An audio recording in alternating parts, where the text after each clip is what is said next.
मुबारक शे पाकिस्तानियों Arshad Nadeem gold medal द ओलंपिक्स په مقابلو کې آخرکار وګټلو. نه صرف دغه مقابله وګټله بلکې په هغه کې د 113 کالو زوړ ریکارډ هم مات کو.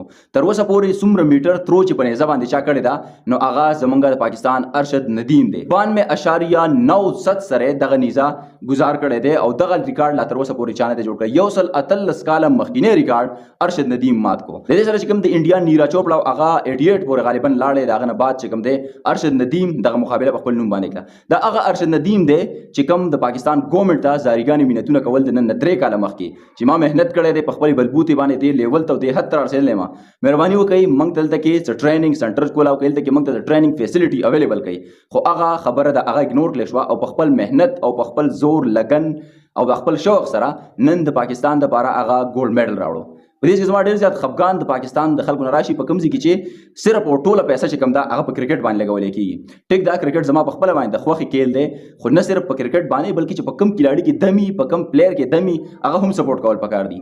ټوله پیسې همیشه لپاره په کرکټ لګېل او د کرکټ نه همیشه لپاره موږ ته ملاو شوی دی دک او درد ملاو شوی دی. څومره چې موږ ډېر زیات کرکټ سپورټ کړی دی دومره موږ یو بل کېل نه سپورټ کړی. که چېرته کې موږ یو داسې کېل باندې په داسې خلکو باندې په داسې کلاړیانو باندې دغه پیسې لګولې وې نو نن وګوره د ارشد ندیم په شکل کې تاسو هغه کامیابي کتلی شئ پاکستانیانو لا دغه د ګولډ میډل هغه تحفه راوړله.